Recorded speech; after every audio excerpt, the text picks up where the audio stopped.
Yo, what up? I beat at Sequential Geek. Welcome to my channel, Sequential Geek. I am doing a follow-up vid from my previous video that was about Aliens comics, the whole impetus behind the franchise, how it started in the 70s and onward into the Dark Horse Comics publication of Aliens comics.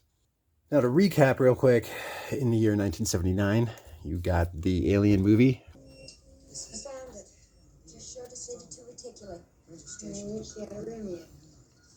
Directed by Ridley Scott. Thus, you have heavy metal movie adaptation, Alien the Illustrated Story, 1979, written by Archie Goodwin, art by Walter Simonson. This happens to be the year when the founder and creator of Dark Horse Comics graduated from Portland State University. A year later, he ended up creating a chain of comic book stores in Oregon called Pegasus Books. And then, the same year that the second Aliens movie came out in 1986, Mike Richardson founded Dark Horse Comics. 2 years later, in May of 1988, you've got the 20th Century Fox property, Aliens, published again for the first time since 1979's heavy metal comic, which takes place about 13 years after Hadley's Hope, the second Aliens movie. You have the first appearance of Newt and Hicks in comics, and this lasted from May 1988 until July 1989, and it was 3 story arcs, 3 limited series, all by the same writer, Mark Verheiden. This first story arc ended up being called From Aliens Volume 1, 6 issues, to being called Aliens Outbreak, and that covers and interiors are by Mark Verheiden. The second part of this set of limited series is called Female War. So the second set of limited series is called Aliens Volume 2, which later was changed to Aliens Nightmare Asylum. Issue 1 there on the left came out in August 1989. Issue 4 on the right came out May 1990. The covers and interiors of that particular limited series for 4 issues are by Dennis Bovias. The last panel of this second limited series is the first appearance of Ellen Ripley in Dark Horse Comics. And then you've got Aliens Earth War, which ran for 4 issues, June, July are the first 2 issues, September, October, the last issues, and that's in 1990, and that ends the Female War trilogy, where you have the whole alien outbreak that occurs on planet Earth. That story's conclusion, you could say epilogue, is here in Dark Horse Comics Presents issue 56, where you have the pilot, that space jockey, that appears throughout the other stories written by Mark Verheiden. You find out that it was using the aliens to kill off any type of intelligent population, and it had the technology to kill aliens. And then it was terraforming Earth. The humans ended up bombing the derelict ship that he was in, thus stopping its terraforming process. But the story is used to show how Earth is now habitable again for humans, because the whatever you call it, the jockey, they don't really have a name for its race, but it was terraforming Earth. So that's the reason why humans can return to Earth again. All right.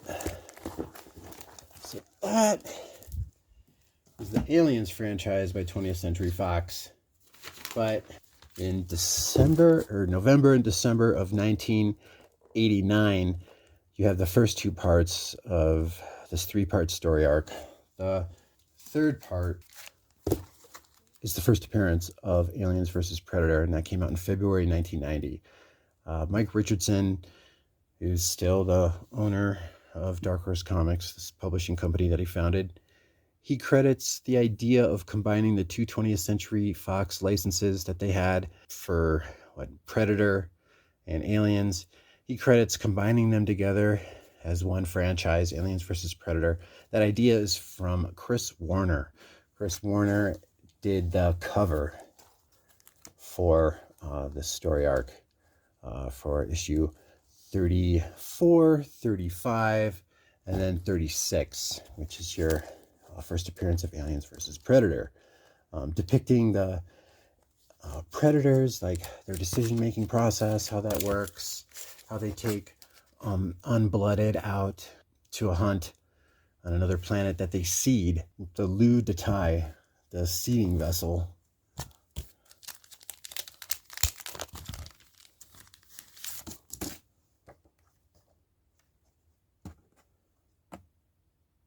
Yeah, here's the first appearance of Deshande. There's the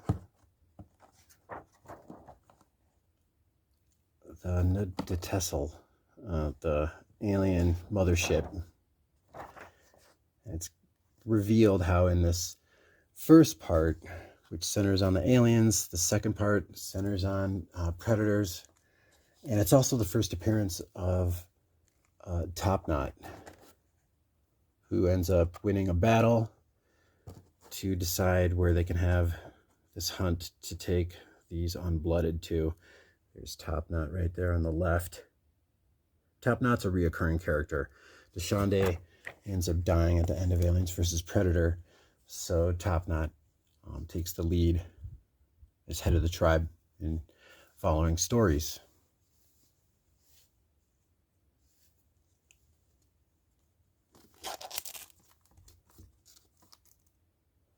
So if you're not blooded, you don't really have a say, right? You got to basically go out on a hunt to kill a xenomorph to become blooded, which then gives you more of a respectable standing. If you're unblooded, you've got these headbands on, because if you can see the headbands of those guys right there in that middle panel.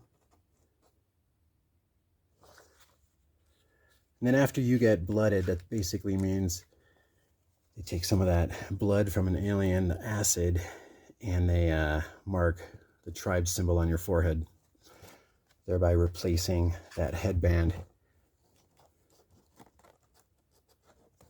The permanent mark.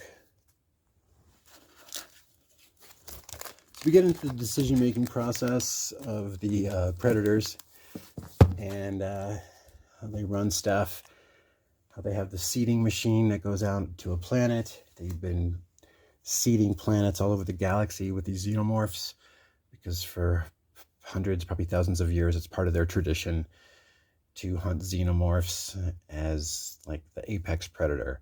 If you can kill a xenomorph, you're worth being branded as blooded and rise to a rank of a predator. So Chris Warner, he did the covers for 34, 35, 36. This is Dave Dorman painting. This image reoccurs in the United Kingdom publication of Dark Horse's magazine anthology, just called Aliens. I think it's issue 3 where they use this image on their cover, and then in issue 8 they have a poster of this. And that United Kingdom publication, Aliens, which was owned by Dark Horse, and then it went out of business by the mid-90s, I think by 94. So just like everybody else. Mike Richardson was born in 1950, starts Dark Horse Comics in 1986, 1988, he starts printing Aliens comics. 1990 February, you've got your first Aliens versus Predator. The artist, Phil Norwood, the interior artist for this story, as well as the artist for all 4 issues of the Aliens versus Predator series. That is Phil Norwood, and his background is doing storyboard art for movies like James Cameron Terminator and Tron. Although Dark Horse had the licenses from 20th Century Fox for both Aliens and Predators, they had it until 2019, because the Walt Disney Company had ended up purchasing 20th Century Fox, so Dark Horse lost a license to print Aliens vs. Predator comics. The last involvement that Dark Horse had with the franchise was the series Aliens vs. Predator Thicker Than Blood. The first issue came out in December 2019. The second issue was cover date January. And then the series just got interrupted, and then it was completed as a trade paperback later on. In 1987, you've got the Predator movie starring Arnold Schwarzenegger. In 1989, you've got the first Predator comic book. It's a mini comic right there. Just got this in the mail. That is June 1989. Mark Verheiden doing the story, so it's the same writer from the Aliens Female War trilogy that I just showed. This 9.6 for $170, including shipping. Chris Warner did the interiors as well as the cover.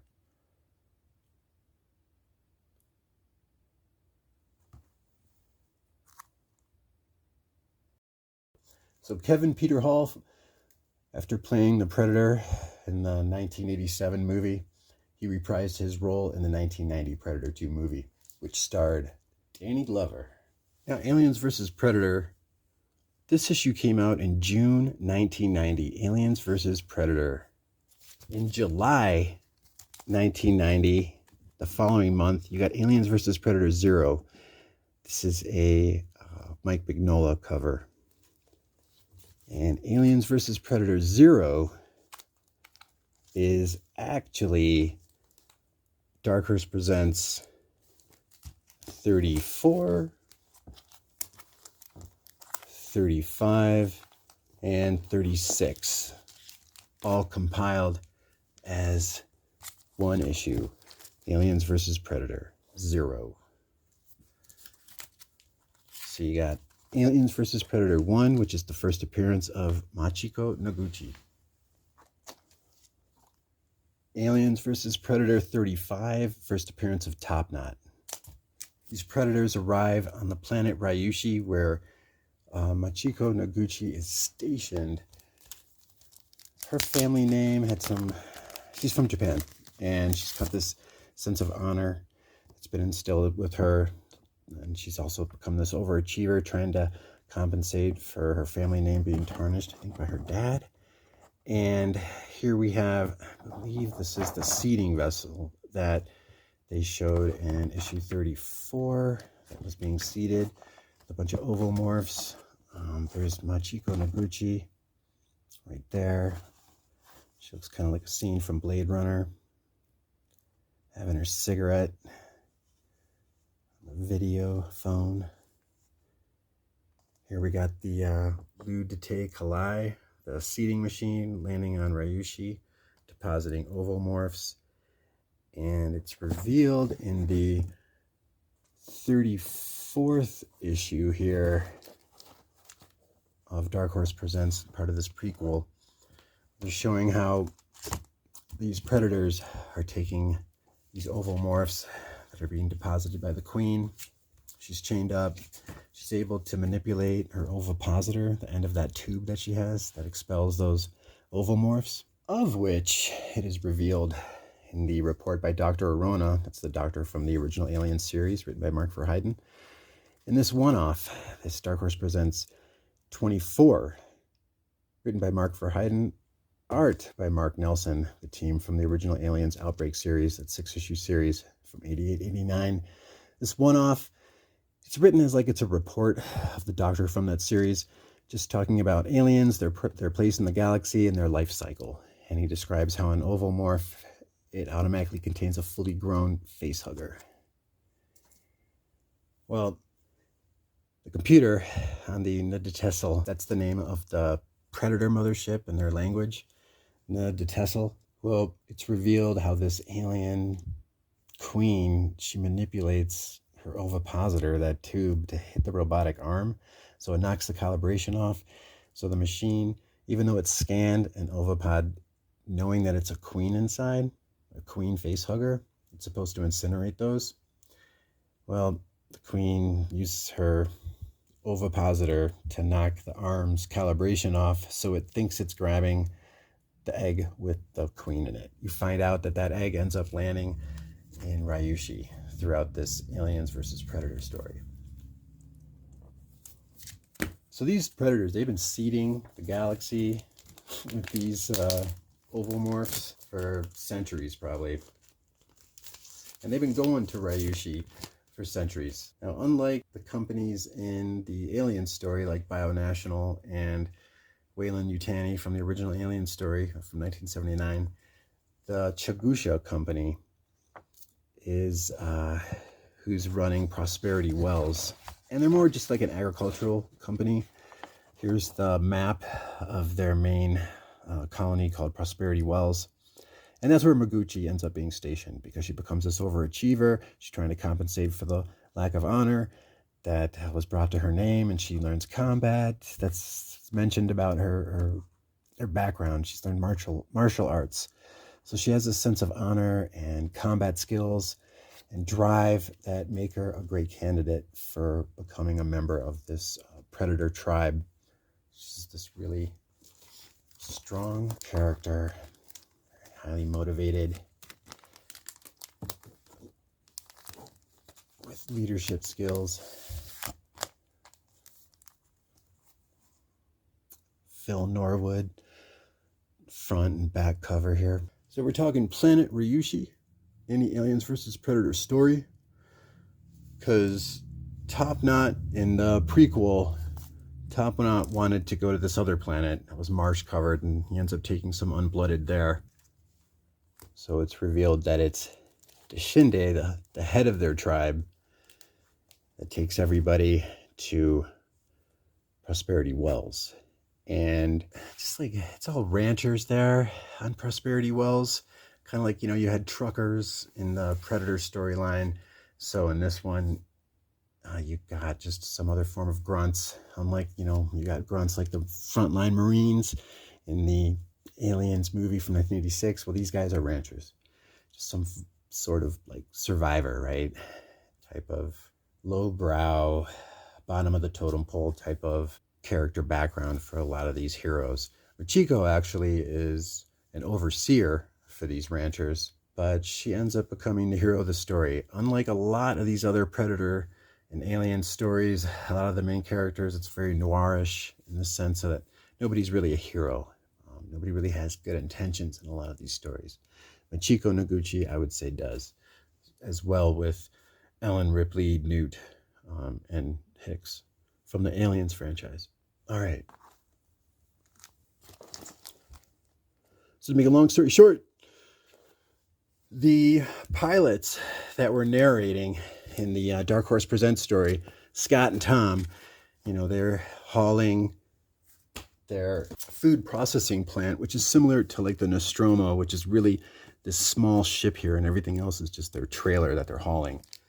They're having this discussion, you know, about how technology affects man and makes us better than the cavemen, and another guy saying how actually it's keeping us from being in touch with nature and having a balance with how we live and so forth, while they're showing how the predators contrast with what they're saying or coincide, depending on which point of view of theirs you want to take. Anyway, those two pilots, those two like truckers, they're on Ryushi. They're holed up with the only other survivors of this whole outbreak that occurs, and that's Deshinde, who the humans ended up calling Broken Tusk, and Machiko. So those four are holed up together. Deshinde ends up killing one of the unblooded that he took onto this safari on Ryushi. They didn't know that humans were there initially, but Deshinde ended up getting incapacitated. He got knocked out, and their ship got blown up because this one idiot human went looking for some samples of another facehugger, because his people, one of the ranchers, found a facehugger but didn't want to say where they found it because they didn't want to be put in quarantine. So the scientists went looking for more of them, came across the Yahusha ship, and he panicked, never seen these aliens before, and his ship ended up running, his like hovercraft ran into the Predator ship, blowing it up, knocking out Deshinde. The rest of the unblooded went out on their own, led by this guy called Tashinde, and he just starts killing humans. One of the humans that survives is shown as a child in these stories, but actually he becomes a character in a later Dark Horse comic storyline. Yeah, Bobby Sheldon was a child survivor of Tashinde's attack and ends up as an adult in 1999's Dark Horse Presents 146 and 147, the title of which is called Aliens vs. Predator: The Web, FYI. And so those last four remaining survivors, Deshinde, while he was being held captive, because he gets found by the humans at Prosperity Wells, one of the scientists there is just trying to check him out. He sees that he's not really a prisoner. He sees how his unblooded are attacking defenseless humans. He ends up killing Deshinde, But the four of them are the only survivors. Broken Tusk, part of his tusk is broken. That's what they call him that. And those two pilots and Machiko. And they're trying to figure out what to do. And one of the pilots, when they were picking up cattle, the native Rinth from the planet Ryushi, one of those Rinth was infected by a facehugger. So their ship, the Lecter, the humans' ship, their truck, right, that was hauling that food processing plant that they've got orbiting Ryushi, the planet, they went down to pick up some cattle. The cattle's infected. It ends up got some aliens. One of them's a queen. They ended up having those two pilots as prisoners. They escape. By the time they make it to the Prosperity Wells, everything's overrun. And those guys find out that they're infected while they're trying to discuss with Machiko and Deshinde on what to do, how to blow up the entire encampment, the entire colony, how to get rid of all the aliens that are infecting Prosperity Wells. So the pilots are like, well, we should just have our food processing plant up above in space waiting for us, to deliver the Rinth in their truck, the Lecter, which is now housing the Queen. They're like, well, here, take this disc. If you put it in the control panel, hit a button, it'll give the coordinates of the food processing plant to reach the Lecter on surface. So it'll basically crash into the whole entire colony, Prosperity Wells, creating a large enough explosion to eliminate all the xenomorphs that are invading Prosperity Wells. That's their plan. They pull it off. The two pilots that came up with the idea to help them, they have the chest bursters leap out of their bodies and they're dead. Deshinde kills them. Deshinde and Machiko, they drive one of those crafts into the side of the Lecter where the Queen is being held. Deshinde holds off the aliens while Machiko puts that disc in. And then, everything blows up. Deshinde got mortally wounded, and one of the last acts that predator does is to blood Machiko. She had saved its life. And that's the end.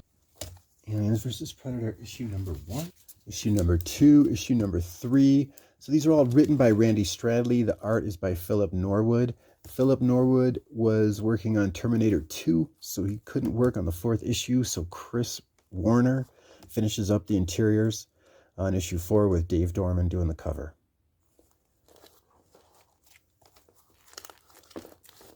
By the time issue 4 occurs, we're talking December 1990, I believe.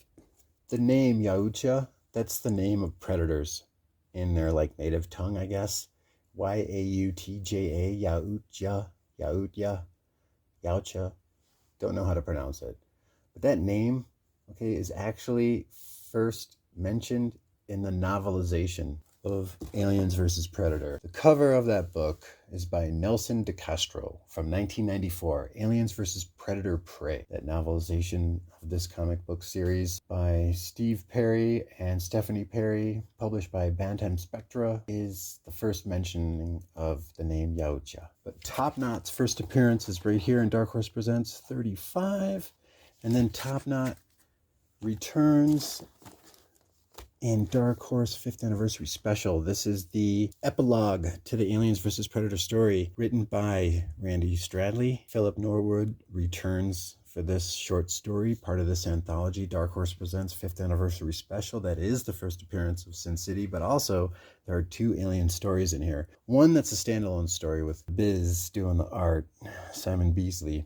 It's just an enclosed story, some random alien race, they call them the Reapers.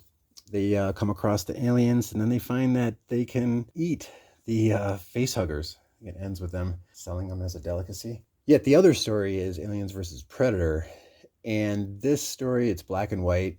It's a short story, and this takes place a couple of years now after Aliens vs. Predator ends. This came out April 1991. Basically, you got Machiko. It's a couple of years after everything ended. She's waiting to see if there'll be another Predator mothership that will return so she can let them know what happened. And she sees another seeding vessel called a Lu Dete Kalai, however you pronounce that. She sees that that's arrived on Ryushi, so she knows it's a sign that the Predators will be showing up. And then she encounters Top Knot after saving an unblooded Predator from an alien, and he sees the mark on her forehead and accepts her in his tribe. So now she takes off with the Predators by the end of this story. This is the end. You've got Aliens versus Predator, the prologue, And Dark Horse presents 34, 35, first appearance of Top Knot, 36, first appearance of Aliens vs. Predator, as well as the first appearance of Aliens vs. Predator, as mentioned on the title here. There's your prologue. The prologue is compiled as issue 0. That comes out the month after the first issue of Aliens vs. Predator, June 1990, July 1990, August 1990, October 1990,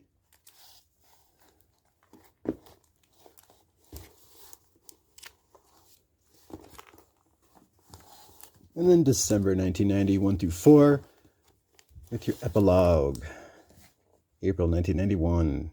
So that ends. And this takes place 2 years. 2 years after the ending of Aliens vs. Predator. Now, Aliens vs. Predator War Zero takes place a year and a half after this. So now we're talking a good 3.5 years since Moguchi first encountered predators. She's hanging out on Ryushi all by herself. She's got like the whole skull of the alien queen tied up above her door as a trophy. And she's back with the predators. She takes off, leaves the ranch. She's joined their tribe. And now, a year and a half after that, she's already been now with the predators as part of their tribe for going on 2 years, for about 2 years. Because she makes a reference to about a year, saying about a year and a half that she's been with the predators at this point. So now we're getting into the second story arc. There's a total of 3 limited series that are Machiko Noguchi centric. Aliens vs. Predator, Aliens vs. Predator War, and then Aliens vs. Predator 3 World War. That's out of 2010. I don't have any of those issues, but that's also written by Randy Stradley. Randy Stradley wrote all 4 issues of Aliens vs. Predator War. All the covers are by Richard Corbin, got 0 and number 4. But the interior artists are all different throughout this series. Chris Warner does the art for Alien vs. Predator War. Similar to how Aliens vs. Predator Zero is a compilation of 3 issues, so is Aliens vs. Predator War. This came out in 1995. So we're going from towards pretty much the end of 1990 when Aliens vs. Predator came out. 1991, you've got Aliens vs. Predator Dark Horse 5th Anniversary Special with the epilogue when Moguchi joins Top Knot. Reappearance of Top Knot. So now we get another reappearance of Top Knot in Aliens vs. Predator War, but this is in 1995, right? But Aliens vs. Predator War is actually a compilation of 14 issues of this free promo from Dark Horse that came out. You could get it at comic book shops, called Dark Horse Insider. And that's got a story called Aliens vs. Predator 2. So there's a couple of pages in each of these issues, 1 through 14.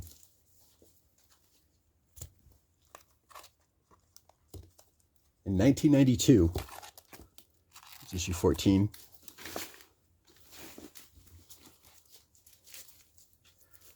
And the deal with Dark Horse Insider is like, you got a couple of pages in here that are going to be compiled in 1995 as Aliens vs. Predator War. And these stories are, like I said, it's Machiko now a year and a half after this when she joined Top Knot. She's trying to gain everybody's respect. They're going out on a hunt to capture an alien queen. Things go wrong. She ends up saving the life of another blooded, this one predator that she nicknames Shorty, which is actually an insult. She does it on purpose because he's been fucking with her, imitating her voice, mocking her.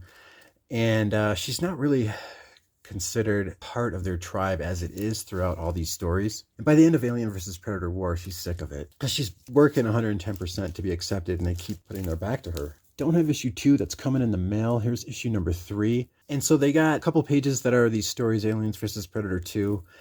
But then you also have like some sneak peeks. Like this one I showed in the previous video. It's got a few pages in black and white of Aliens Newt's Tale. This cover is reprinted often, like in Dark Horse Comics issue number 1. Get to that in a minute. It's a Dave Dorman painting. He's known also for doing a lot of Star Wars Dark Horse covers. Here's 11, issue 12.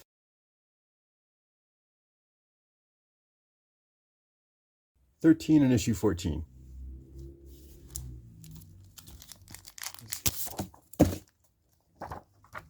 This is 1992. They also got a sneak peek to Rogue, which doesn't really do it justice. A couple pages in there, but this concludes Aliens vs. Predator 2, which is Aliens vs. Predator War, issue 0. But this is now in the year 1992. This concludes in 93. And here she is now. So they were having trouble capturing this queen. She ends up saving Shorty's life, but then they end up capturing the queen. They get it on the Yautja mothership, the Tessel, but then it gets free on the ship. She helps trap it. So now they got it trapped, but then Shorty locks her in with the queen. And here's the Predators. There's Top Knot. She ends up proving herself again by sneaking through the air vent out of where the queen is held captive, so she gets free. She doesn't die. I think they at least give her like a thumbs up or something, and there they are putting their back to her. So she's getting fed up with this situation.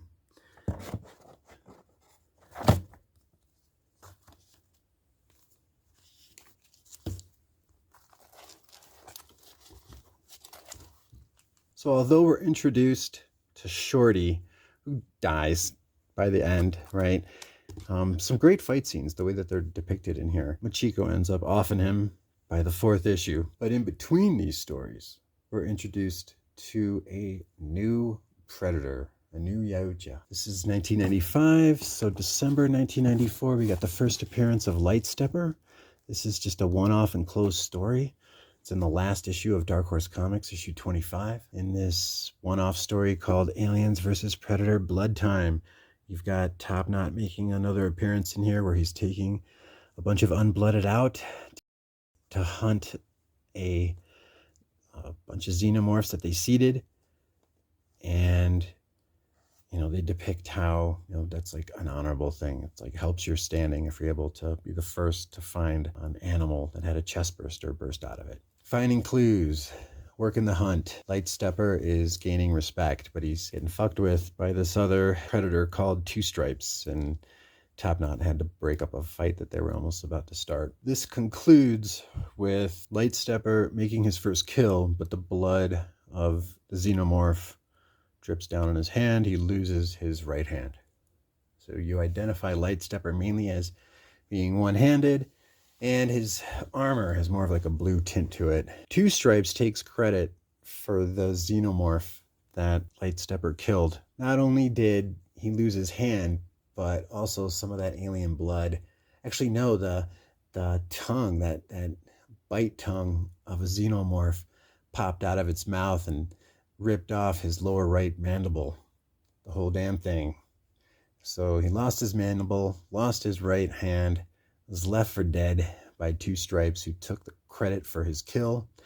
And the other predators end up finding Lightstepper, and they left to armorless on the planet surrounded by xenomorphs. It's basically suspected that Two Stripes is left for dead, and Lightstepper, although loses his hand and one of his mandibles, becomes blooded. Lightstepper's first appearance. Lightstepper reappears in another story arc that occurs just before Aliens vs. Predator Duel, connecting covers. And this is the first appearance of a pred alien chestburster that leaps out of a predator, as you can see. First appearance of Captain Glass. You're not sure if Captain Glass dies at the end of this. See if I can make a long story short. So all of these Marines, they're in this ship, I think it's called the Brilliant, and they receive a distress signal from an XT. An XT is short for extraterrestrial. They make reference to how it could be some type of xenomorph hive. They got to be careful because they make a reference to Acheron, Hadley's Hope. So you know that this is after the year 2157 when Hadley's Hope occurs. Alien, this happens in the year 2122, by the way. So you know it's after 2157. They also, when they go to Ryushi to investigate the distress call, they know it's from an extraterrestrial, but they also make mention to how Machiko Noguchi is the only inhabitant of Ryushi. So they go to check her out, see if she's there. She's gone. So you know it's after this.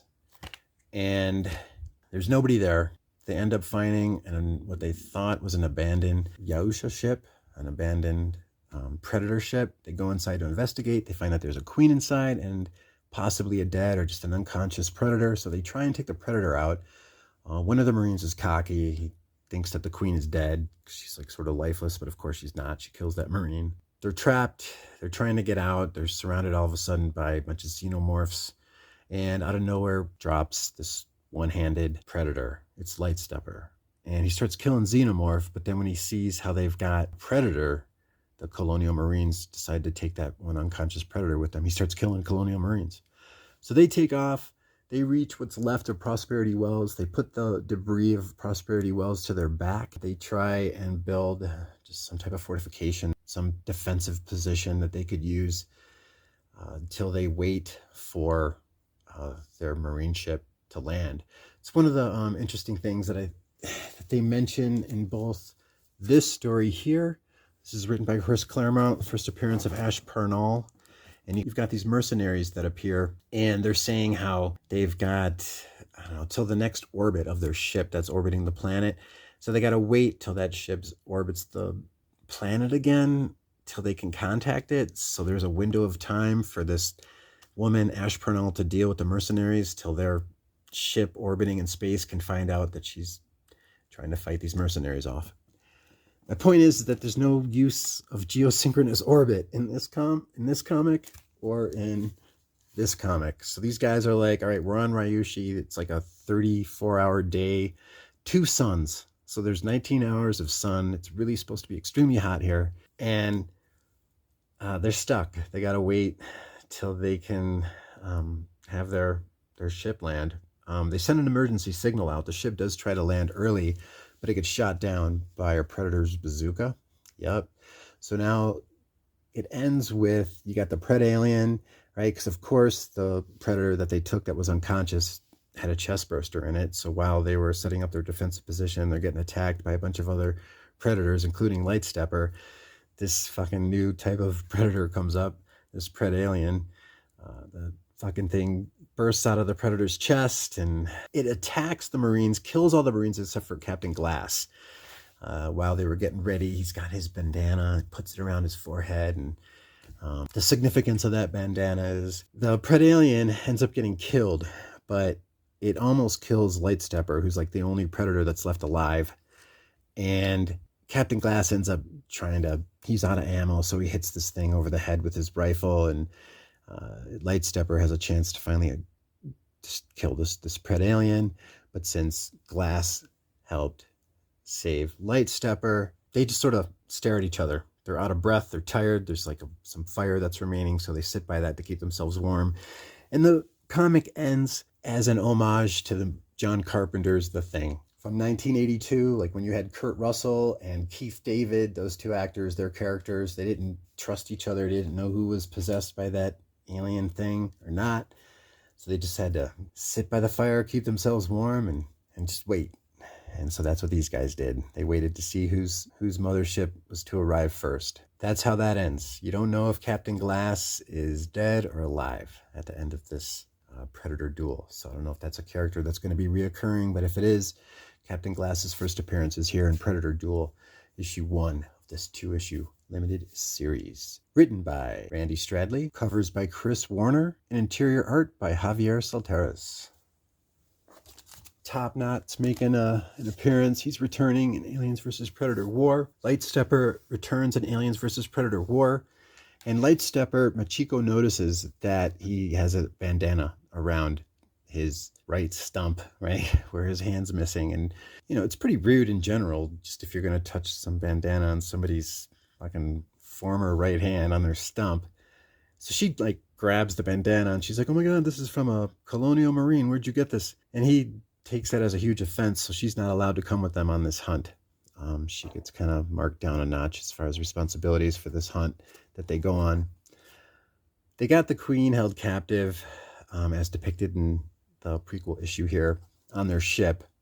To make a long story short, Chico Noguchi ain't having it. She's sick and tired of just being treated like second class after she keeps proving herself over and over again to these predators. Gets to the point where while she's monitoring, I guess, like radio frequencies, she hears an emergency broadcast from these characters. There's 3 survivors from another comic book series that came out. It's a 4-issue series, so it came out January, February, March, and April of 1995. Like I said, Aliens vs. Predators from 1995, like spring, summer. And these 3 characters, they are sending out a distress signal. And Machiko hears the radio broadcast that somebody on this planet, Bunda, they reply to these guys. They're from the comic Aliens Berserker, which was later called Aliens Frenzy. There's 3 survivors from here, and they are from this United, I think at this point it's not called United States Colonial Marines, it might be called United America's Colonial Marines.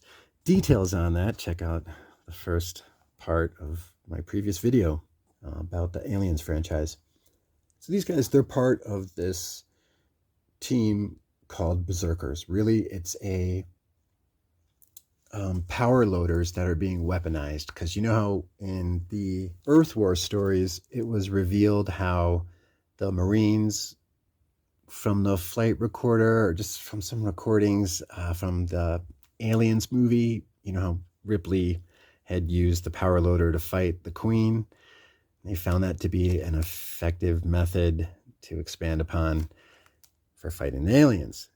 So the spin-off comic based on that was created at the beginning of 1995 called Aliens Berserker, and they weaponized the power loaders. The Colonial Marines initially have these Berserker models that are known as Mobile Offensive Exo Warrior, MOX.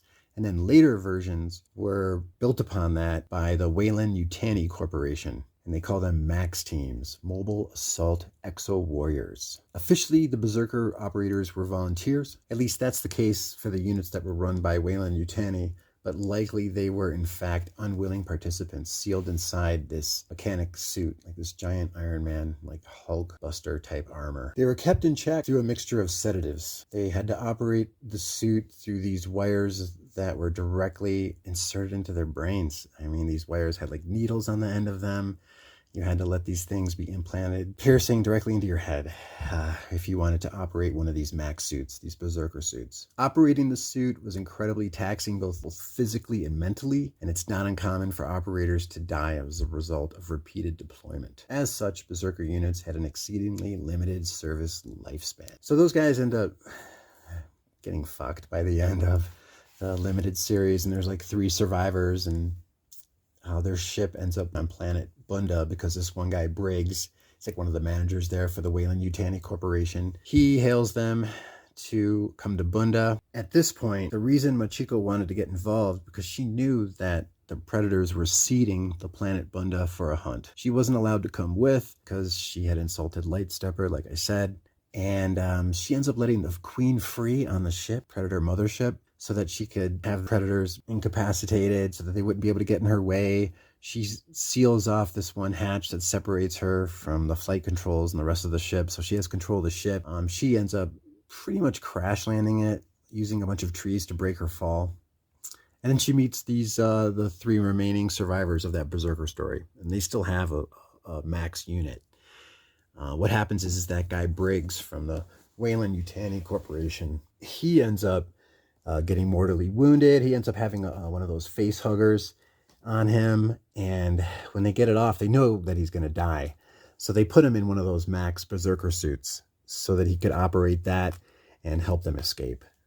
Because one of the guys in their group, there were 3 of them, 2 guys and this girl, Ellis, he had already been using the suit, but it's been taxing his mind, obviously. The guy could barely think. So Machiko helps them escape. She ends up killing Shorty by the end in this 4th issue. Chico, this ends with her, the 3 survivors from the Berserker storyline. They're in the Yausha, the Predator ship, and they take off. And this is probably the first time that she's been with humans in about 4 years. The next limited series, written by Randy Stradley, featuring Machiko Noguchi, called 3 World War. It's really expensive to get those in newsstand thus far. Aliens vs. Predator 3 World War. The covers are by Raymond Swanland. It's a 6-issue limited series out of 2010. Although written by Randy Stradley, all those issues are illustrated by Rick Leonardi. There's your Machiko trilogy. Basically June 1990 to like what, December 1990, April 1991. We got our epilogue, 1992 to 1993, Aliens vs. Predator 2, which is Aliens vs. Predator War, compiled all together in 1995. And then in 2010, quite a while later, you get another story with Machiko Noguchi, Aliens vs. Predator 3 World War. Not your Machiko Noguchi, don't you know chi? Yeah, yes. Oh, yeah. So I mentioned that you got compilations, like this is a compilation of Dark Horse Presents 34, 35, 36. This is a compilation of Dark Horse Insider 1 through 14 out of 1992.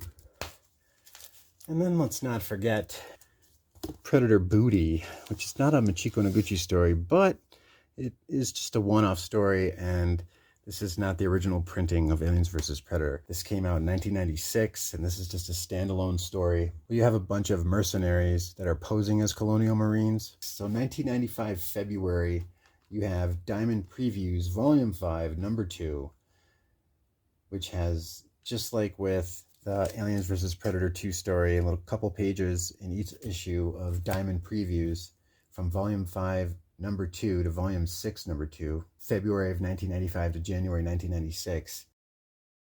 Those stories are compiled together as Aliens vs. Predator Booty and this one 1996 standalone issue. Their cargo are a bunch of aliens and a queen that they're actually on the way to the Inominata space station, which is the setting of the limited series Aliens Labyrinth. If you want the first appearance of that Dr. Church, check out Aliens Labyrinth. So the 3 human crew members get caught in the middle of this battle that these predators start. They board this spaceship that these humans are using to transport these aliens for experimentation. This Dr. Church in this Aliens Labyrinth story.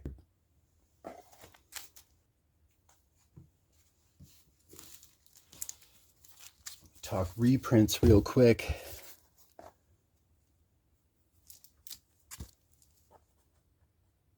There's also a reprint of this entire Aliens vs. Predator story, including the prequel, reprinted as Dark Horse Classics. It's a 6-issue limited series out of 1997. Keep an eye out for that first reprint, as there's also the trade paperback that has all those same stories compiled together in 1991.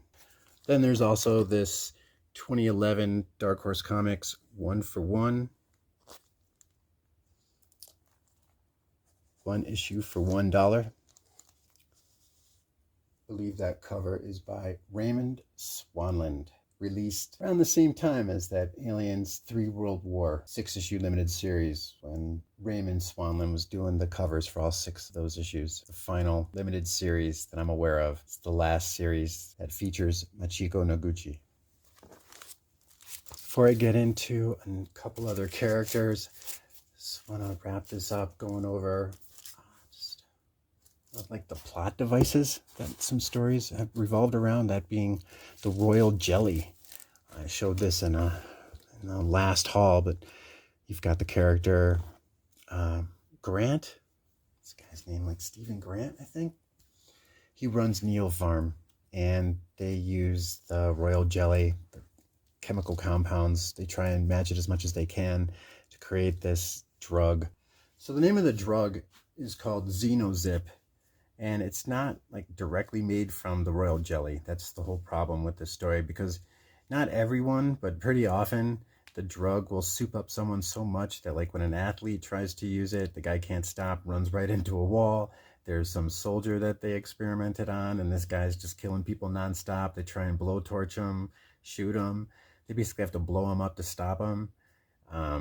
So this drug, it is kind of like a super soldier serum, but the problem is that there's too many people dying from it.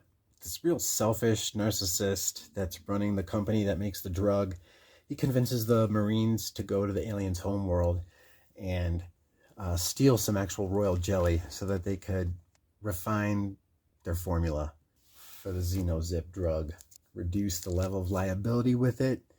And this is post Aliens Dark Horse 56, which establishes how humans can live on Earth again, because it shows that pilot that was featured, that petrified corpse that was shown in the movie Alien, and then they show it alive later, like in the last couple issues of Aliens, as well as they showed it in, it was shown in Aliens Earth War. Anyway, this pilot, it tried to terraform Earth and kill the president and Secretary of State and all these officials that went to go greet it on its derelict ship, same type of ship that was in the original Aliens movie that was found crash landed on LV-426. Well, they blew up the ship while it was in the process of terraforming Earth. So Earth is now hospitable. Humans can return to it. The aliens are gone. All right.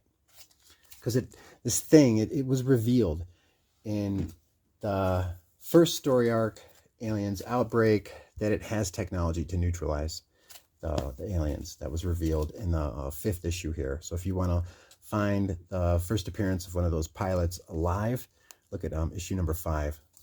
All right, so Earth is habitable again, and aliens genocide. You got the royal jelly. This guy, Stephen Grant from Neo Farm, convinces the colonial marines to go back to the aliens' homeworld. But then in the original Aliens Outbreak story, when this ended in Aliens Earth War, right, they had to end up like taking the head queen of all the aliens from the xenomorph homeworld and bringing her to Earth to attract all the aliens and then nuke them. So there's no more head queen. So it's revealed like a new type of alien in this comic.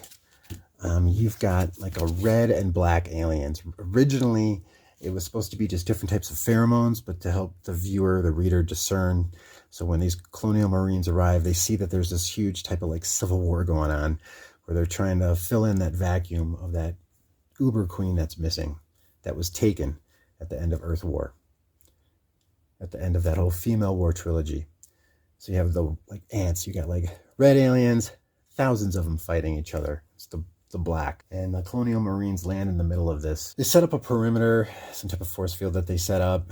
One of the guys has like a saxophone that he plays. He dies, and one of his friends just ends up chucking it at an alien to keep it from crawling on board their ship when they were leaving. So that's why there's like a scene of this alien playing a saxophone in the last issue, the last panel. It's also established, though, unlike the Berserker suits, they just have this type of armor that it's not resistant to the acid, but it has some type of coating on it that will reduce the impact, the damage of the acid, to the extent where it will allow the acid to also just roll off, to slide off more easily. Of course, this guy Stephen Grant, at the end of this, he lives and changes his whole attitude about life, realizing how selfish he was, watching all those Marines die because he's trying to get this royal jelly to refine his own drug.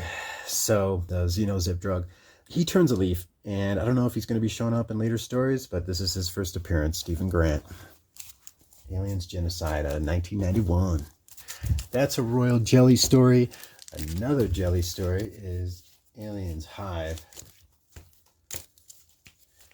which in 1996, for the library edition, when they were just having to rename everybody because of Aliens 3, had a different outcome that contradicts the Alien stories, because this takes place This starts like 10, 13 years after the second Aliens movie.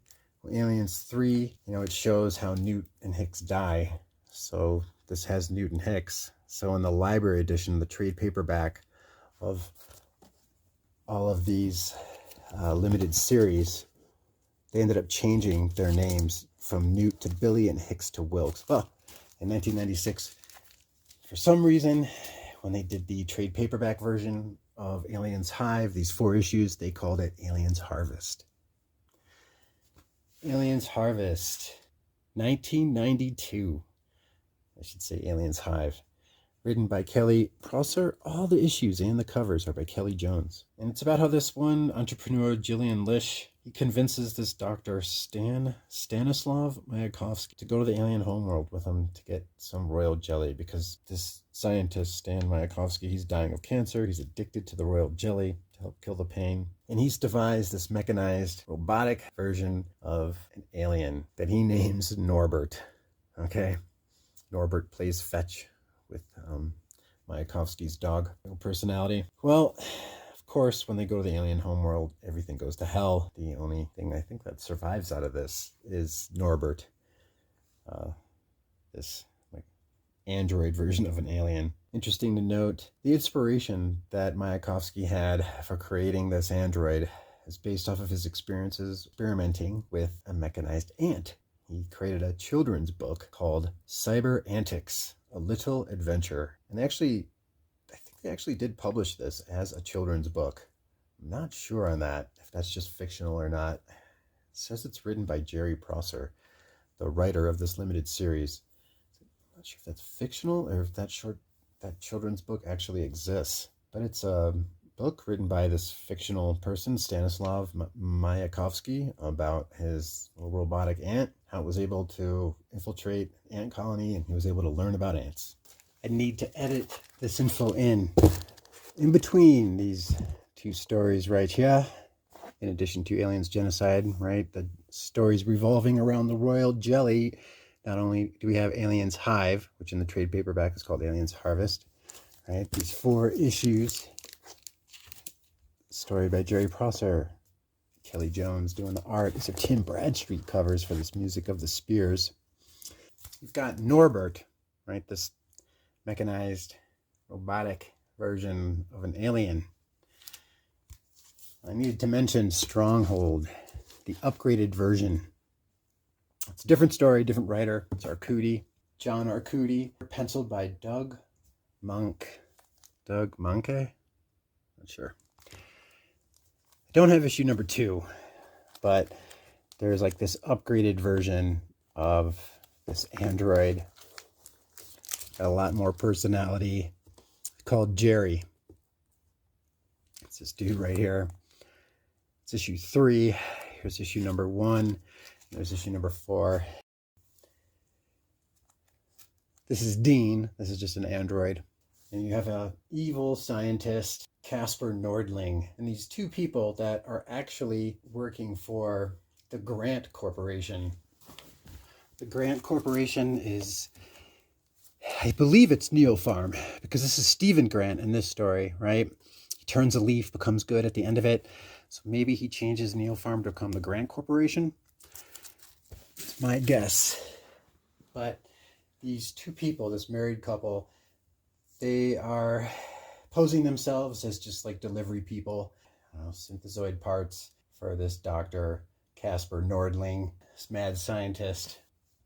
He's been experimenting on xenomorphs. The Grant Corporation wants to find out what he's doing.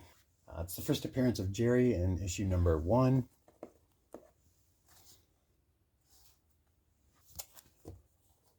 First appearance of Jerry, that android alien.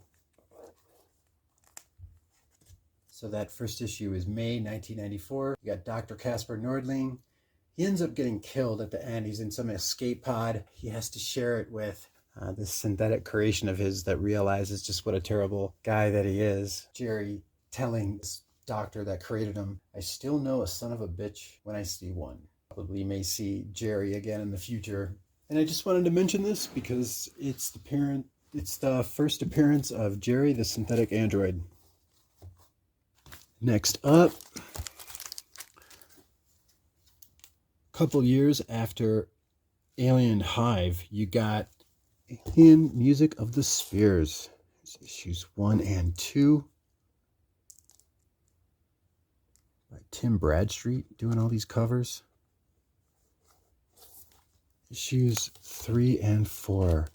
And yes, it's about people trying to steal that royal jelly.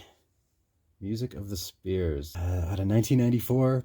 It's something about this music composer. I obviously haven't read this, but he wants to have the screams or the noises of the aliens incorporate it into his music. I know that this composer, Damon Eddington, he names this one alien Mozart. It depicts a lot of just like how the jelly can just fuck up people's decision-making process. The alien named Mozart, it ends up getting free in the concert hall and killing all the guests. There was a security team from this company, MedTech, that came in and killed Mozart the last minute. One more story that is about the jelly. When you use this stuff too much, it'll fuck you up so much it actually start to morph your body. And that is depicted in Colonial Marines in their second story arc. This was originally a 12-issue run. It says of 12. This came out in 1993. This is kind of a continuation of Aliens Rogue. Like I said, this was originally 12 issues. It actually only ran for 10 issues, Colonial Marines. And it is the continuing antics of this guy, Dr. Kleist, whose first appearance is in Aliens Rogue. 1993, April, May, June, July.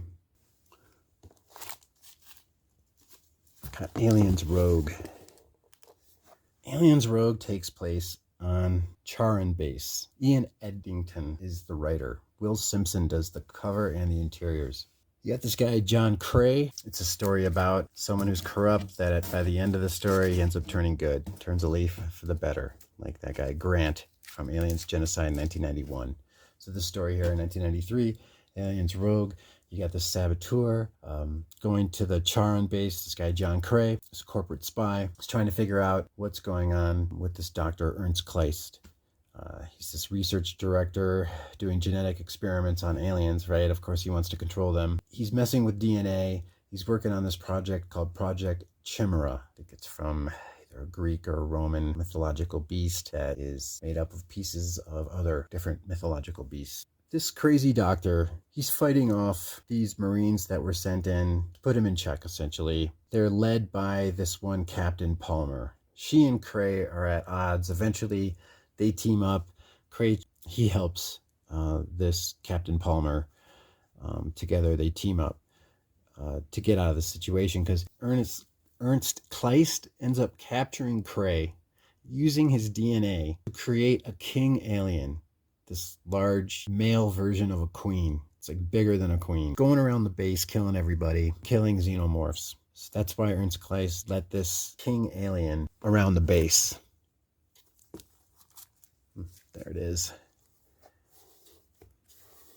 And there's the king alien getting killed by the queen.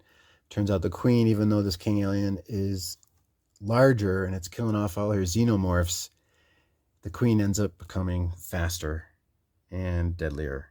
So there's the rogue. It's called Rogue. That's or the king alien, and ends up dying at the end of this. The queen kills it.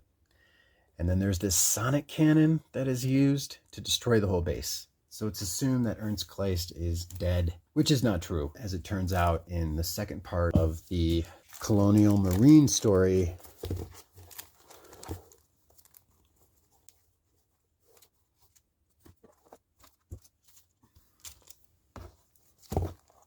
Ernst Kleist returns in the second part of the Colonial Marine story. This Colonial Marine story, it introduces us to Carmen Vasquez, as well as the first appearance of Herc Mondo with issue number 6 here. It's believed that she dies. I wouldn't be surprised if they brought her back. But Carmen Vasquez, she's the sister of the other Vasquez that dies in the Aliens movie. Vasquez's big sister is mentioned in a flashback during this Aliens outbreak. 6-issue limited series back in 88, 89. So Carmen Vasquez's first appearance is right there. 2 story arcs in this Colonial Marines short run of books here, this 10-issue limited series. Again, it says 6 of 12, but it runs for 10 issues. The first part is the Marines go to investigate some problems that are at like some asteroid out in space. A base has been set up on it. It's called the Sun Gun. It's a rail gun that shoots off waste, radioactive waste and so forth into the sun. So it's called the Sun Gun. The story is January 1993 until July 1994. They're traveling around in the USS Melville, and they're led by Lieutenant Joseph Henry. By the time they leave the Sun Gun, they go to this planet called Bracken's World. It's a water-covered planet, and this introduces us to the Bugmen. And that is this group of soldiers that Ernst Kleist got addicted to the royal jelly, and they were using it so much it'll physically change your features. They talk like they're in a cult, and Ernst Kleist, he uses the name of some other military leader. He uses that as a different alias. So at first he's assumed to be this other guy, but then it's revealed that the father of the Bugmen is this guy, Ernst Kleist, who first appeared in your Aliens Rogue comic book. The first appearance of Carmen Vasquez, the sister of Jeanette Vasquez, and the first appearance of Herc Mondo right there on the right, issue number 6. We're also introduced to these swimming aliens, kind of like how in the Aliens 3 movie, where they show how that dog, when it got infected, take more of the form of something with 4 legs as opposed to like a bipedal, more intelligent life form. And you have the, your 2-legged regular xenomorphs that we all have come to know and love. If one of those face huggers attaches itself onto something more unique, like an aquatic species, then that xenomorph will have more of an aquatic form. Just like in the Aliens 3 movie, when that, they called it the dragon, when that dog got infected, the alien that popped out was on all 4s. So this continues that motif on Bracken's World, where it shows an aquatic version of a xenomorph. Herc Mondo has his spin-off stories.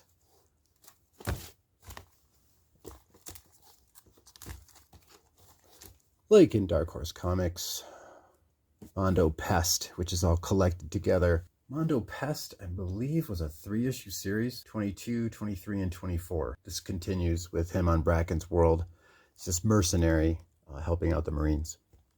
I wouldn't be surprised if they changed it and had her and being saved by Herc Mondo, something like that. But Herc Mondo's first appearance, Colonial Marines, issue number 6. Yeah, finding these is common. Finding them in VF or better is not so common. This was the only copy I could find that was VF, at least VF. A lot of bent corners I was finding of this. Only got 1 copy. That was $4.99, as a matter of fact. Yeah, not so much in the dollar bin as you might think. At least not in the Denver area. Okay, now just want to finish up with a couple more characters and then wrap it up. Just some one-offs. Here we got first appearance of Ash Pernal. Pretty ambiguous character right here. Kind of like, too, with Aliens versus Predator, like the Marines, they had to wait for their ship to reach 1 revolution of the planet till they could contact it again. It was like some plot device to kind of have them be out on their own. Same thing with this. When these mercenaries arrived onto this planet that Ash Pernal was living at with her husband and her 2 kids, she makes some mention to how there's a window of time that she has to attack them until their ship orbiting the planet reaches the space above their settlement again. So apparently nobody's using geosynchronous orbit as a plot device in these. They're creating a window of time where these people are alone and they don't have communication with a mothership that's in orbit. Whatever. Just thought I'd mention that. So this was written by Chris Claremont, and there's some info that I was wondering is accurate or not, because the copyright for this story is retained by the creators, Chris Claremont and Vincent Giorano. Vincent Giorano's the illustrator of this two-part story. Dark Horse Comics is an anthology. One of the stories is about Ash Parnell called Renegade. Ash Parnell is the Renegade. What exactly that means, I have no idea. Chris Claremont, man, kind of makes you wonder like how much credit you should give him while he was over at Marvel. He did some great work for 17 years with the X-Men. But then when you see him doing his first story, I think it was these Ash Parnell stories, because this is 1992, this 12-issue series. This is the longest series from Dark Horse that has to do with either Aliens or Predator. And it's not that great. It's okay. This would make a great television show. It's convoluted enough and has enough plot holes. People would love it. But this is the first appearance of Ash Parnell, and she's this school teacher. She's with her husband. They're at this like fiesta that's going on, and her son is in the band playing the guitar, and she has this little girl, her daughter, and she's introducing them to these mercenaries that landed on her planet. Her and her husband are like, what's going on now with these people? They're telling us that they want us to, import a bunch of labor, and they have all this nice balance going on. They've got a good life on this planet. They wouldn't be able to have the resources, the manpower to extract all the resources on that planet for years to come. But then these mercenaries are like, no, you're going to import some labor, and we're going to take a huge percentage of everything you have. And they're like real nice about it and friendly, because Ash knows that they're just the first wave. If they say no, then things will get worse, and there's a window of time, Ash is saying, that she has to retaliate until their mothership makes another revolution around the planet. My point about the geosynchronous orbit not being used in this story. So she has a window of time. Turns out she's this super badass. I mean, she gets her head lopped off, and she's holding her head, still talking, attaching her head onto her body while she's emitting some energy blast from her hands. So she not only knows how to fight, use a weapon, she's basically indestructible. What she is, why she is, what the hell is going on with her, I have no idea. It's too much, in my opinion. When you have somebody that is like indestructible, they can get their head chopped off, they can emit energy from their hands, they don't have any backstory, they can do whatever they want and get away with it. It's just like, what am I reading here? What the fuck is this supposed to be about? So, thank God it was just 2 issues. There's another plot device in here, though. One of the mercenaries, the woman that had taken her son aboard the ship, there's a scene where like her son, Ash Parnell's son, sees what's going on and shoots the woman in the back. He's like got just his pants on, so I guess he was hooking up with this woman. But he sees what's happening, to how his mom is defending herself, and he grabs a gun and shoots this woman in the back. And then she starts talking about how she has these genetic enhancements going on, how she's powerful, but not as powerful as Ash Parnell. I don't know who Ash Parnell is. Ash Parnell has had some form of genetic DNA experiments, DNA alterations going on with her, where she can alter her own DNA. She can alter her own cellular structure, something along those lines. And the reason I say that is, okay, this ends, she thwarts the mercenaries, and then she says something like, well, considering how far away all the planets are, there probably is going to be like a good 20-year span before they can fully retaliate. They find out what's going on and, send some more people that won't be as nice as those first 2 mercenaries that landed. So she comes back like 20 years later. She sees her kids grown up. She doesn't introduce herself to them. She doesn't talk to them. She's glad that they're okay. She sees that they recognize her, and then she smiles and walks on. Makes no sense. Why even bother to go back? I guess to check on them, see if they're okay, but all right. So she's all happy. She disowned her family, and yeah. So why did she even stay with that family to begin with? I don't know. Now, Ash Parnell, speaking of like, you got that one woman that got shot in the back. So you got characters now in these futuristic aliens predator stories that can alter their DNA. They can heal themselves. The head of security on the ship here. So this came out in 1992, these 2 stories, these 2 issues. And then 1993, the whole year, this 12-issue limited series, you have the setting that takes place on the Liberté. It's this Monarch-class vessel. It's orbiting the Earth. It's after the alien infestation. Even though that's over and humans can live on Earth again, This rich elite, they don't want to be on Earth. They want to stay on the Liberté. So that's run by this guy named Lucien Delacroix. And his wife, he's like twice as old as this woman, Corinne, Caryn, Corinne. Well, she's this trophy wife. I guess that's been manufactured, he assumes, because they've got this salon called Structures, and if your body has DNA in it that has been modified to be able to be changed, you can actually change your physical appearance. And that's what Structures is. It's not just a place where you get your hair done, it's a place where you get your whole body done. So Corinne can change her body to try and, she's programmed to please her suitor, this guy, Lucien, who calls her his wife. So how do I go about this story? How do I go about describing this story? How do I put this? There's a lot of flashbacks that reveal how this woman, Corinne, she was sent to this planet with this other guy. They were sent there to kill all the people on the planet and extract all the resources to report back on what they found for the quote unquote the company, which I think that is Weyland-Yutani. Not sure. But this is long ago. Don't know when. There's so much stuff that's going on here where you're like, I don't know what the fuck this is. The head of security, I was going to mention, this woman Salazar, who runs the security of Liberté, she's kind of got like these enhancements, like that one woman mercenary that got shot in the back, but didn't really care. In the second part to this Ash Pernal story. Who is Ash Pernal? Because you got this woman named Caryn, Caryn. Well, she's having these dreams about being hunted by this predator that keeps calling her Ash Pernal.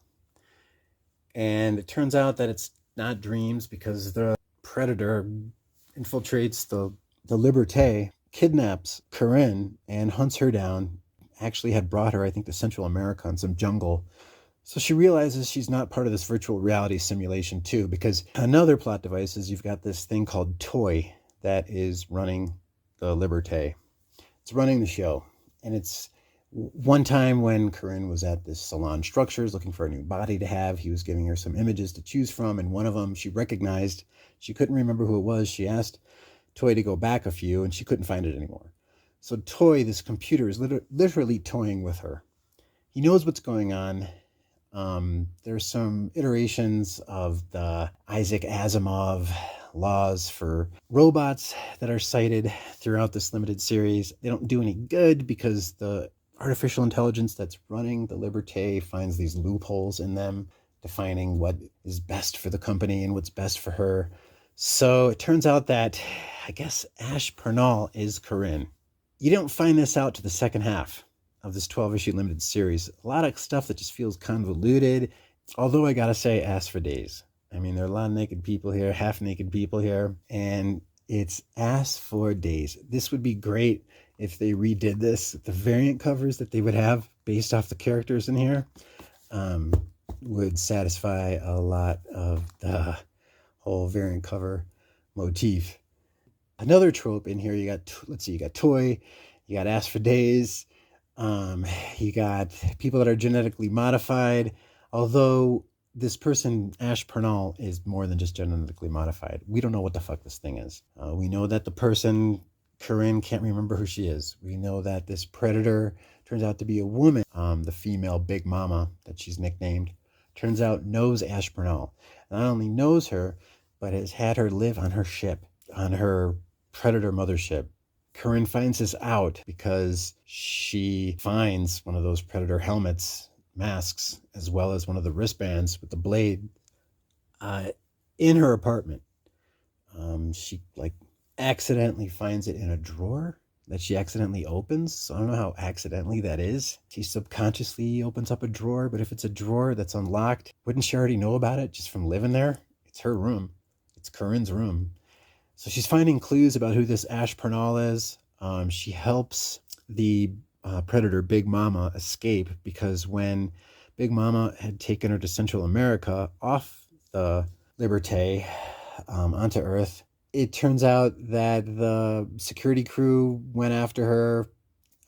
They ended up retrieving Corinne back to the Liberté. They've got Big Mama held captive. When Corinne finds out that she actually has a connection to Big Mama, she frees her and takes Big Mama, who's like also trying to escape. There's like this huge fight that ensues, and Big Mama gets knocked out, and Corinne helps take her to her ship, and then she finds out that there's this person, Ash Pernal, that's been living on Big Mama's ship. So Big Mama and Ash Pernal are friends. How is this so? Well, you find out later in some flashbacks, more like the 10th and 11th issue, towards the end of this, that way much earlier now, Corinne was with some other guy, like I was getting at earlier. They were sent to this planet to kill everyone there and report back on resources found, to make a long story short. Well, the people that they killed were predators. And the guy that Corinne was with, when he found the computer toy, he finds it, takes off with the computer. I guess there's some type of virtual reality goggles that he finds that accesses the computer, or is a backup of it. They don't really say. So he takes off with toy and kills the populace, the predators, leaves Corinne's crucified. So it's assumed that Big Mama finds her, decides to raise her, not really raise her because she's already an adult, but take care of her because her kids got killed by the humans. Probably took mercy on her when she found her crucified, devastated by the loss of her own kids. So Big Mama takes in Ash Pernal, you find out. Ash Pernal, I guess this is happening after the events of this story. I don't know. But Ash Pernal is this badass that's been living, sharing the ship, been trained by. There's some flashbacks, especially in the dreams that Corinne was have while she was being trained by this predator. You find out it's been a friend the whole time, Big Mama. And then you find out that Toy has been messing with DNA from a predator and a human and a xenomorph and combining them together to create what they call a white hybrid. So you not only got the genetic experiments of Ernst Kleist bringing us the, what is it? The rogue alien, the king alien, right? That ends up dying though, right? Because it had this crazed DNA, this man's DNA spliced in with it. Then you get the white hybrid. Well, the white hybrid ended up dying by the end of this because the white hybrid had kept a queen imprisoned by the end of the story. The queen ended up becoming a friend of Big Mama and Ash Pernal by the end of this, because you find out in a flashback that also after Ash Pernal was saved by that Big Mama predator, she becomes captive on another space station, the Samsara. The scientist that had kept her captive, in doing so, she had freed on purpose the queen that he had held captive, and this queen only had one egg left. She takes her little ovomorph egg, the queen does, and runs off. So the queen remembers this, and later on in this story, while Big Mama is training these other humans that are the only survivors left at the Liberté to fight, destroy Toy and kill all the white hybrids that are on the Liberté, the queen's watching them. She's like letting them do this. She's teaming up with them.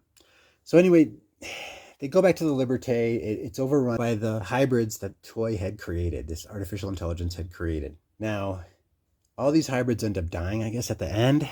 But before that happens, they all become imprisoned, right? They get the webbing on them, that goo, whatever that crap is, it sticks somebody to a wall. And then the white hybrid has its own version of a face hugger, and it puts it on the queen alien. And then the queen alien grabs, later on in the story, that white hybrid, holds it to its chest so that when its chest burster erupts, it'll also kill that white hybrid that Toy created with that chest burster. And then Big Mama killed that chest burster that burst through both of them. So that leaves Big Mama and Corinne. Well, it turned out that for whatever reason that doesn't make sense to me, Corinne ends up letting herself be impregnated by this new white hybrid face hugger as well. She dies. She has that white hybrid chest burster produce a new alien. And it's not just like it burst from a human, because Ash Pernal, as it's displayed in here and throughout the story here, she's figuring out who she is when Corinne figures out that she's not Corinne. She's not just this trophy wife that has DNA that can suit whichever person that she's supposed to be married to. It's more than that. Her body ends up regenerating to become now Ash Pernal, this person that she having dreams of, this person that she was seeing images of. She found Ash Purnell's room, the ship that she shared with Big Mama. So yeah, so she becomes Ash Purnell now. And it ends with Ash Purnell, Big Mama. They're taken off now with that other new thing, this super unique type of xenomorph that burst from Corinne's body. And it's not just a regular xenomorph, because it's some type of white hybrid that was created by the artificial intelligence toy that used to run the ship, the Liberté, until they defeated it. And that's how Aliens Deadliest of Species ends. The head of the security, Salazar, she also has some type of genetic advancements going on with her, so she was able to quickly recover from third-degree burns, although I guess they mentioned a few times how her body still had some second-degree burns that it was healing. So you've got some people with genetic enhancements that help them become stronger, faster, can heal much quicker than a regular human, survive circumstances that would normally kill somebody. But then you also have Ash Purnell. What the fuck is Ash Purnell? I don't know, because there's some type of my point is that there's some type of copyright situation that's going on, I think, with Chris Claremont, that makes me ask, can Disney / former Marvel, whatever the hell, whatever you want to call them, can they use the character Ash Purnell? You've got Chris Claremont, 12-issue story plus these 2 issues here, but does that mean that Chris Claremont and the original artist here, Vincent Giordano, do they now hold the rights to Ash Purnell? I'd be curious just to see, because they've got Big Mama and they've got this weird thing. Oh yeah, and it can talk. Even the white hybrid that Toy created, as well as the thing that burst out of Corinne after she received the white hybrid's face hugger, that can talk and use weapons as well. But is that too far out? That's like later in the game, when the franchise is built up and they've got people more, used to the idea of predators and aliens, and then the concept of having scientists manipulate the DNA. And once they ramp that up, then they can introduce these weird white hybrids. And then the thing that popped out, the super unique, I don't know if I want to call it tribrid. It's a combination of the white hybrid that burst from Ash Purnell when she already has this weird genetic makeup. Like I said, she can shoot energy blasts as depicted in this story, as well as do more than heal. She can hold her decapitated head while she's still fighting. So, yeah. What is that? Don't you think that that's just too much, as far as trying to have a story revolve around a character like that, that's just capable basically of anything? Does that really make anything interesting to you? Just curious. If they do have that, I would like it to be very rare to have that type of a character occur. But they didn't really depict Ash Purnell, even though, it's towards the end here. But even here, she seems like a good person. She was looking out for her family. She was trying to make sure that she would return before those mercenaries returned. And as it ends here, when she comes back like 20 years later, she does note that the security for the planet that she used to live on has beefed up. So she's satisfied that everything's safe with them. So that I don't think she's really like a bad person. It sounds like she has some redeeming qualities. I point that out because most of the people in these stories have a lot of film noirish, anti-hero type of qualities that you wouldn't necessarily root for them, but you don't really want them to lose either. So that's Ash Purnell, and that is just one far out there type of character. There's another one actually that was developed, and this is interesting because this is in 1992 and 1993, but then that Aliens Resurrection movie came out in 1997, where I think the novelization of it, they called her Ripley 8.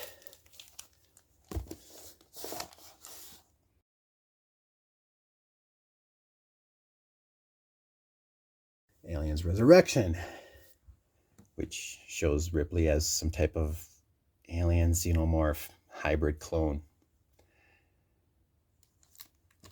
So lots of DNA and clones and hybrids and that whole concept people were running with by the mid and late 90s. What's the significance with these two issues? Have you ever heard of Eloise? Elois. Eloise. In 1997, August, you got Aliens Purge right there. And that one shot, it's a Dennis Bovias cover. Phil Hester doing the interiors. It's another story written by Ian Eddington, same one from Aliens Road. This is the first appearance of Eloise, and she appears again in this anthology. One of the stories here, Aliens vs. Predator Annual out of 1999. It's a J. Lee cover right there, by the way. So out of Aliens Purge, you have this experimental vat-grown xenomorph android prototype created by Dr. Fred Lichtner at the Adalam facility on planet Cybarus 503 by infecting a xenomorph egg with a biological computer virus using leprosy spores. As a proactive carrier medium, Dr. Lichtner was able to delete and rewrite specific DNA chains, causing the egg to grow into a humanoid android instead of a xenomorph. Yeah, this happened to be published in 1997, the same time as Alien Resurrection came out. Jean-Pierre Jeunet, the director of that movie. Dan O'Bannon and Ron Shusett returned to write that movie. I was not a fan of that movie, Aliens Resurrection, out of 1997. Although Dan O'Bannon and Ron Shusett, they were the writers on Aliens 3 and the first Aliens movie. I don't know why they did what they did in Aliens Resurrection in 1997. It is just as much a mystery as why Chris Claremont did what he did in Deadliest of Species. So to recap real quick, you got the Ash Pernal, whatever type of genetic thing she is. And then you've got Eloise, who was a spawn of a biological computer virus using leprosy spores as a proactive carrier medium from Dr. Lichtner. And Eloise ends up just wanting to do her own thing. She can communicate with aliens, and it ends with her on this planet just wanting to be left alone. And that's the last, if I recall correctly, that we see of Eloise. There's some honorable mentions, some comics that I got. Just stuff that I found. Alien Survivor, that's issue 1 of 3. Guy Davis, couldn't resist with that. Is this Aliens Earth Angel? Is that John Byrne? Turns out this whole story was written and illustrated by John Byrne. I found this Aliens vs. Predator, Fire and Stone. Yeah, this one is about an alien, just a one-off story. I think it's some type of extraterrestrial that is eating the aliens as a delicacy. I don't know. I just got it because I thought it was a cool Art Adams cover.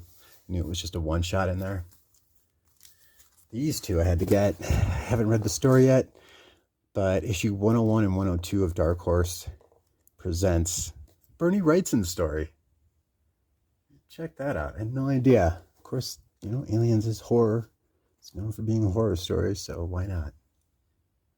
Awesome. Dark Horse Comics 17, 18, and 19 have the story called Aliens Alien, and I haven't read it. It just looks like it's something like you have these XTs, some extraterrestrials, having to deal with these encounters that they have of xenomorphs.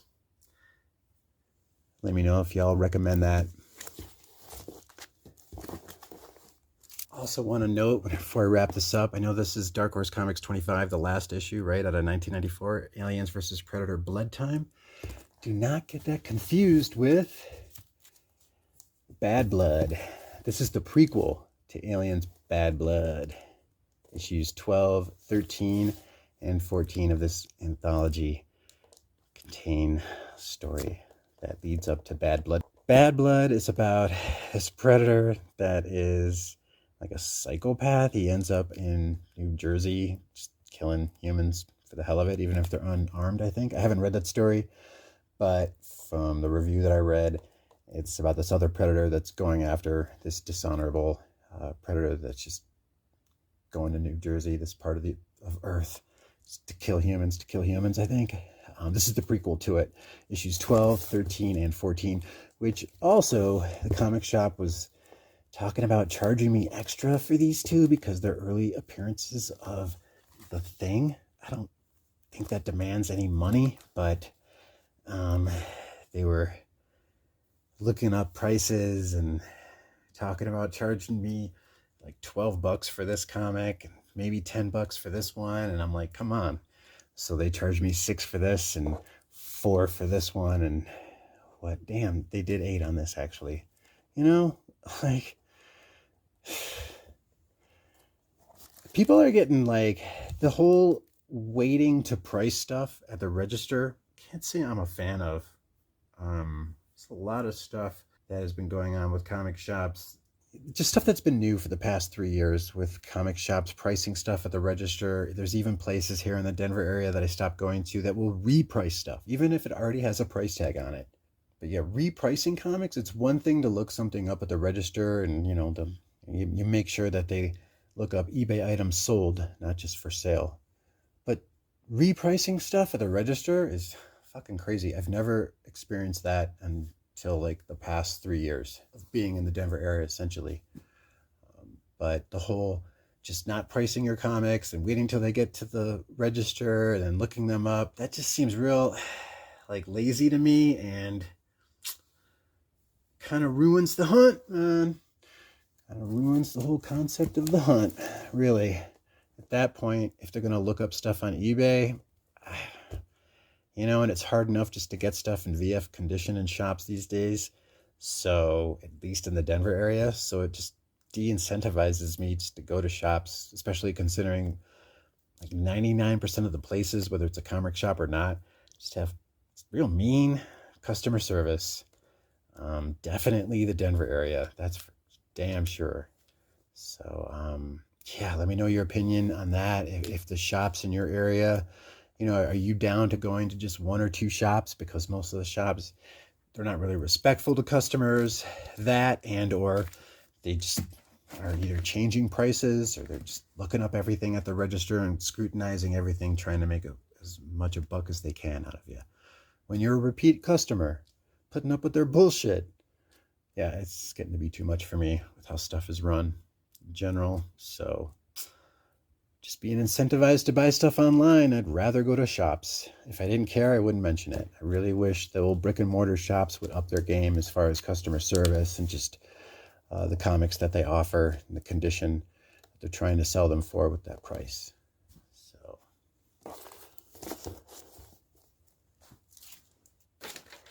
one thing I'd like to note also to wrap this up is some themes that have been taken from these comics and implemented in the Aliens vs. Predator movie from 2004. Paul W.S. Anderson that directed AVP from 2004, starring the original Charles Bishop Wayland, played by Lance Hendrickson. But Alexa Woods, that character was played by Sana Lathan. Once again, sorry for the pronunciation being off, but her being blooded at the end of Aliens vs. Predator, that 2004 movie, definitely taken from this 1990 comic when Deshande, as a last dying act, was making her a member of his tribe. And then also you have this guy, Wellington Frick, this former billionaire turned amateur archaeologist, when he finds that Predator pyramid on another world, and they encounter xenomorphs for the first time, and they find this altar, sacrificial altar inside the Predator pyramid. And then, nobody dies at the end of the story, of course. It took place in issues 42 and 43 of Dark Horse Presents. So I just wanted to mention those are a couple of separate stories whose story elements were used in the 2004 Aliens vs. Predator movie. Fortunately, I do not have the 1995 Superman vs. Aliens by Dan Jurgens and Kevin Nolan. But I do have this Green Lantern vs. Aliens from 2000, that first issue. Ron Martz, Rick Leonardi doing the art. And I have shown off in past hauls my Batman vs. Predator 3 separate volumes, 3 separate limited series. This was so successful. This is the trade paperback. This was a hell of a deal. $10, mint condition trade paperback, first edition. In my opinion, you know, this crease right here, by the way, is the bag. It's not in the comic. But trade paperbacks, especially from like the 90s, you know, like, what is it? Daredevil Born Again, the first edition of that trade paperback. I've got that. Psyched to have that. But I think there's certain trade paperbacks that are definitely going to be collectible and sought after, especially considering they've been throwaway items, right? And you also have the trade paperback library editions where, like I mentioned before, the names of Newt was changed to Billy, Hicks was changed to Wilkes. And if they ever bring those female war stories back, then you're going to find a trade paperback that came out in 1996, and then, you know, Nightmare Asylum, the library edition of these female war comics. You know, those trade paperbacks are the first printing in comic book form of the new name change. Is that going to be worth a lot of money then? Even though this is the first appearance of Newt and Hicks in comics, their names as Newt as Billy, Hicks as Wilkes, that didn't happen until the trade paperback edition, the library edition. Their names were changed back. Original comic book reprintings came out, I think, around 2016. Batman vs. Predator came out in 1997, and that was 2 issues collected here for the first time in trade paperback form. So to recap on your types of aliens and your monsters, you got the Alien Queen. Sure. First appearance in the 1986 Aliens movie. First appearance in comic book form in this Alien series right here. You got your drones, right? Just your regular aliens. First appearance in comics. It's this Aliens Illustrated story. Then you got your runner alien, or called the Dragon in Aliens 3. Basically, the first depiction of when the chest burster evolves into a xenomorph that takes more of the shape of the creature that hosted it, like the aquatic version of the aliens in Bracken's world during Colonial Marines, or that Dragon in Aliens 3 movie. In some of the documentation I've been looking up, it's been mentioned how these aliens, a lot of their behavior, a lot of their physical appearance, what they morph into is dependent a lot on the population that they're around and the environment that they're in too. They're very adaptable in that sense as well. For example, at avp.fandom.com, it's noted how those runner aliens, like the 4-legged one in Aliens 3, it's explained that they're considered stage 4 xenomorph that molt into sentries once they secure a hive and a regular source of hosts. And sentries are like also called, you know, your regular warriors, drones. Then in 1995, we've got the Pred alien, first depiction of a predator alien combined, as shown in Aliens vs. Predator Duel. And then not only in Aliens Earth War, the 3rd chapter, to the Female War Saga, written by Mark Verheidens, art by Sam Keith. Those two right there on the top, right there, they only stay close to the Queen. That's called like the Royal Guard, the Praetorian Guard. And I know that Praetorian, that was used in 1999 at the AVP video game. Praetorian, defined as one of the final stages in the traditional life cycle of the xenomorph XX121 species.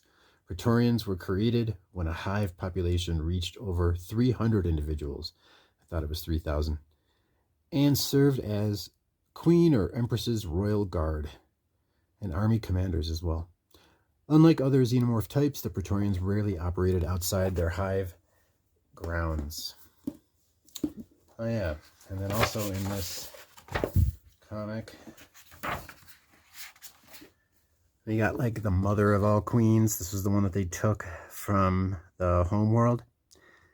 That's depicted in Earth War. It's like issue 4, October 1990, right here.